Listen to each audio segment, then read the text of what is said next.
Hello students, हमारा जो आज का टॉपिक है वो है टाइम एंड डिस्टेंस। और इसमें आज हम जो इसकी सब हेडिंग या सब टॉपिक इसका पढ़ेंगे वो है ट्रेन्स। इसमें सबसे पहले आपको क्या चीज़ ध्यान रखनी है, एक basic formula time equals to distance upon speed, इस फॉर्मूले को याद रखना है। दूसरा, अगर आपको किलोमीटर पर आवर में स्पीड दी गई है उसको मीटर पर सेकंड में कैसे कन्वर्ट करेंगे, और यदि मीटर पर सेकंड में स्पीड दी गई है तो उसको किलोमीटर पर सेकंड में कैसे कन्वर्ट किया जाएगा, इस पर ध्यान देते हैं। देखिए, अगर किसी मूविंग बॉडी की स्पीड 1 किलोमीटर पर आवर है तो इसका मतलब क्या है कि वह बॉडी 1 किलोमीटर डिस्टेंस कवर करती है प्रति घंटा, यानी हर एक घंटे में। इस किलोमीटर को अगर हम मीटर पर सेकंड में कन्वर्ट कर रहे हैं, देखिएगा 1 किलोमीटर इक्वल्स टू 1000 मीटर होते हैं, और एक घंटे में 60 मिनट, और मिनट को जब सेकंड में कन्वर्ट करेंगे तो आपको एक बार और 60 से इंटू करना पड़ेगा, तो ये हमारा मीटर पर सेकंड में कन्वर्ट हो जाएगा। कैंसिल आउट करने के बाद 0 से 0 कैंसिल आउट हुई, 2 से 5 टाइम्स और 2 से 3 टाइम्स, तो 5/3 6 18 मीटर पर सेकंड। तो आपने चीज़ ध्यान रखनी है कि अगर स्पीड किलोमीटर पर आवर में है और आप उसको मीटर पर सेकंड में कन्वर्ट कर रहे हैं तो ध्यान रखिएगा इनटू करना है आपने 5/18 से। ये स्टार पॉइंट है, इसको ध्यान रखेंगे। एंड सेकंड पॉइंट है, मीटर पर सेकंड में अगर आपको स्पीड दी गई है और उसको किलोमीटर पर आवर में कन्वर्ट करना है तो आप इनटू करेंगे 18/5 से। ये चीज़ आपने ध्यान रखनी है। याद रखने के लिए आप कैसा कर सकते हैं, बड़ी यूनिट होती है किलोमीटर पर आवर और छोटी यूनिट होती है मीटर पर सेकंड। तो मीटर पर सेकंड में अगर बदलना है तो 5 और 18 में छोटा कौन है, 5, तो छोटी यूनिट में बदलना है तो 5 ऊपर आएगा, और बड़ी यूनिट यानी किलोमीटर पर आवर में बदलना है तो 18 ऊपर आएगा। आपने ये चीज़ ध्यान रखनी है। चलिए आगे बढ़ते हैं। इसके बाद बात करेंगे रिलेटिव वेलोसिटी की। रिलेटिव वेलोसिटी, रिलेटिव वेलोसिटी क्या होती है? It is the velocity during which a moving body overtakes another moving body. ये ध्यान रखना है आपने। फॉर एग्जाम्पल, ए एक बॉडी है जिसकी स्पीड है 5 किलोमीटर पर आवर, और एक बॉडी है बी जिसकी स्पीड है 4 किलोमीटर पर आवर। किसी एक स्टार्टिंग पॉइंट से बी ने अपनी जर्नी स्टार्ट की और 2 घंटे के बाद बी एक पॉइंट पे पहुंच जाता है।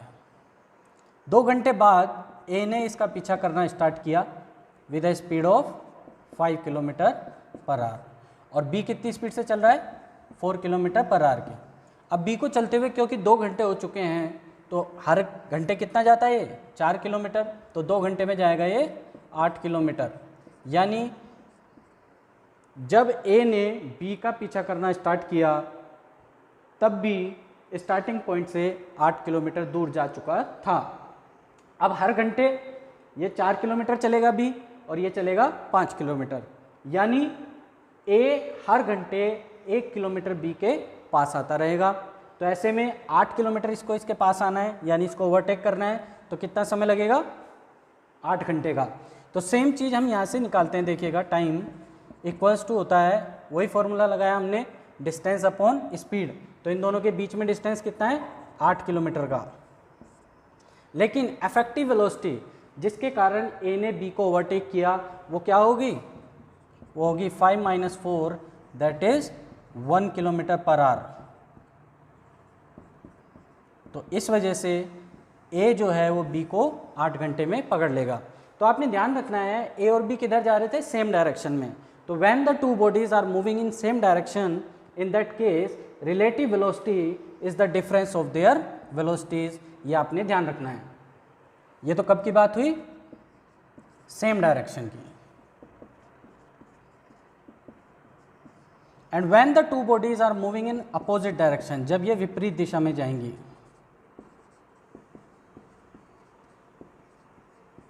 When the two bodies are moving in opposite direction, तब क्या होगा, देखिएगा, ए ने इधर से चलना स्टार्ट किया with a speed of 5 kilometre per hour, और बी ने ए की तरफ चलना स्टार्ट किया with a speed of 4 kilometre per hour. अगर ए और बी के बीच की दूरी मान लीजिए 36 किलोमीटर है तो इनकी मुलाकात कितने समय में होगी, आपने ये बताना है। तो हम कह रहे हैं ए और बी किधर जा रहे हैं, अपोजिट डायरेक्शन में, एक दूसरे की तरफ है, विपरीत दिशा में चल रहे हैं। तो टाइम कितना लगेगा, टाइम होगा बेसिकली फिर से वही distance upon speed. Distance in दोनों के बीच में कितना है, 36 किलोमीटर का, और ये किधर जा रहे हैं अब, विपरीत दिशा में। अब देखिए मिलने के लिए कुछ ए चलेगा कुछ बी चलेगा, यानी दोनों की स्पीड इफेक्टिव है। तो दोनों की स्पीड इफेक्टिव है तो 5 + 4 हम कर देंगे, तो 36 किलोमीटर डिस्टेंस कवर होगा अब 9 किलोमीटर पर आवर की स्पीड से। दैट मीन्स 4 आवर्स में इन दोनों की मुलाकात हो जाएगी। ये चीज़ आपने ध्यान रखनी है। तो अब हमें क्लियर हो गया कि when the two bodies are moving in same direction, in that case relative velocity is the difference of their velocities, and when the two bodies are moving in opposite direction, in that case relative velocity is the sum of their velocities। चलिए आगे बढ़ते हैं।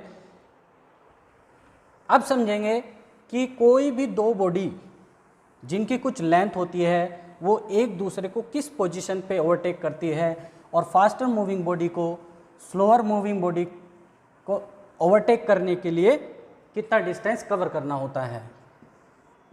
ये देखिएगा A B एक train है और C D दूसरी ट्रेन है, ये किधर जा रही है, सेम डायरेक्शन में। सी डी मान लो फास्टर ट्रेन है, लिख देते हैं इसके ऊपर फास्टर, और ये है स्लोअर मूविंग ट्रेन। अगर सी डी ए बी को ओवरटेक करेगी तो जिस समय सी डी ए बी को ओवरटेक कर चुकी होगी तो उस समय सी डी की पोजीशन क्या होगी, सी पॉइंट यहाँ होगा और डी यहाँ। ये इसका इंजन है डी की तरफ। तो इंजन ने टोटल कितना डिस्टेंस कवर किया देखिएगा, डी पॉइंट यहाँ पे था और डी यहाँ पे मूव कर गया है। That means length of train A B plus length of train C D. ये कब की बात है, जब ये सेम डायरेक्शन में जाती हैं। तो when the two trains are moving in same direction, जो फास्टर मूविंग ट्रेन है उसको स्लोअर मूविंग ट्रेन को ओवरटेक करने के लिए टोटल डिस्टेंस जो कवर करना होगा वो दोनों ट्रेन की लेंथ का सम होगा। देखिए अगर ये अपोजिट डायरेक्शन में जाती हैं तब किस तरीके का केस होगा, तब भी डिस्टेंस ऐड ही होता है, लेकिन उसको भी हम थोड़ा ध्यान रखते हैं किस तरीके से। एक ये दूसरी ट्रेन है सी डी, सी डी इधर जा रही है और ए बी इधर जा रही है, यानी इनकी डायरेक्शन क्या है, opposite direction. Again C D को मान लेते हैं फास्टर ट्रेन और ए बी को मानते हैं स्लोअर ट्रेन। सी डी जब ए बी को ओवरटेक करेगी तो सी डी की पोजीशन क्या होगी, देखिए सी पॉइंट यहाँ होगा, डी यहाँ पे होगा। सी ने टोटल कितना डिस्टेंस कवर किया, that is length of A B plus length of C D. उसने स्लोअर ट्रेन की लेंथ भी कवर की और अपनी लेंथ भी कवर की। ये चीज़ आपको ध्यान रखनी है। तो जब कोई दो ट्रेन अपोजिट डायरेक्शन में जाएंगी तो उस समय जो डिस्टेंस कवर करना होगा उन दोनों को, वो दोनों ट्रेन की लेंथ का सम होगा। और जब सेम डायरेक्शन में जाएगी तो भी उन दोनों ट्रेन की लेंथ का सम जो होगा वही उनको टोटल डिस्टेंस कवर करना होगा। चलिए अब इसमें कुछ अलग अलग केसेस बनते हैं, उनको हम ध्यान रखेंगे किस टाइप के केस होंगे। केस नंबर 1, टाइम टेकन, या आप नोट करते रहना, by a moving train to overtake another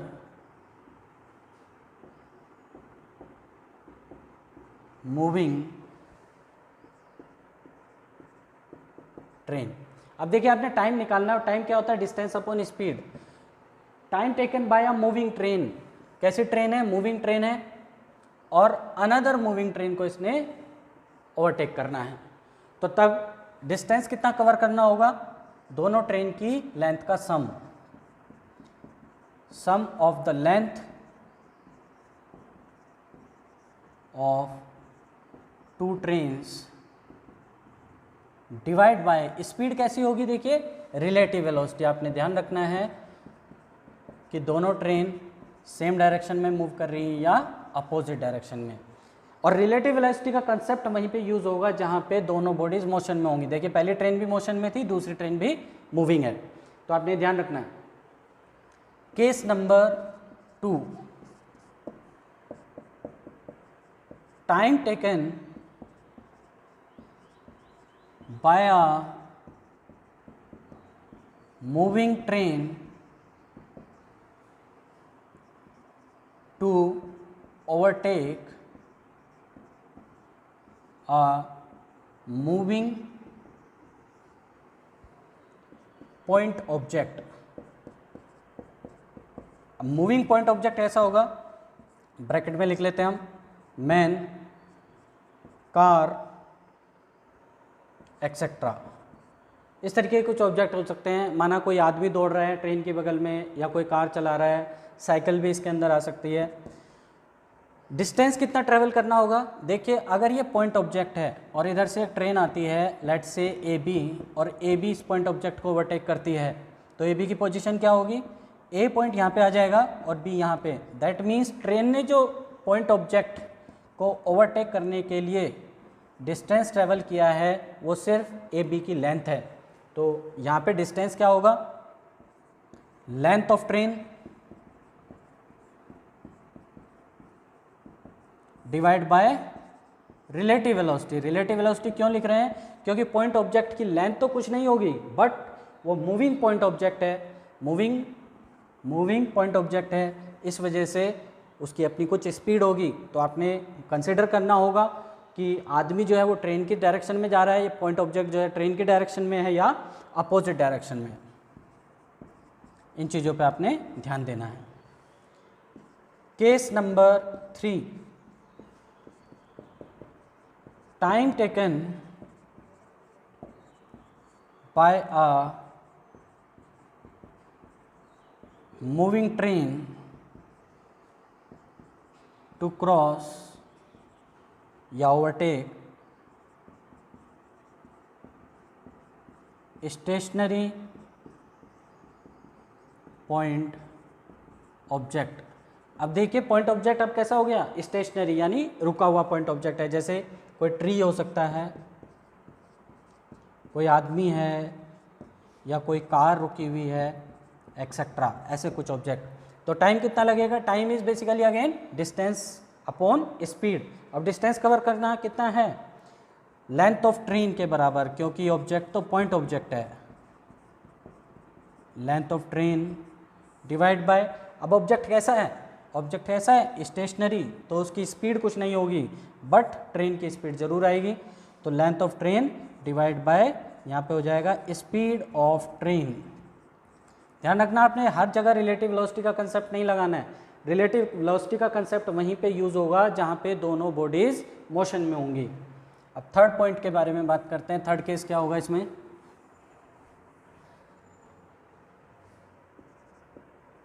fourth case, sorry. Time taken by a moving train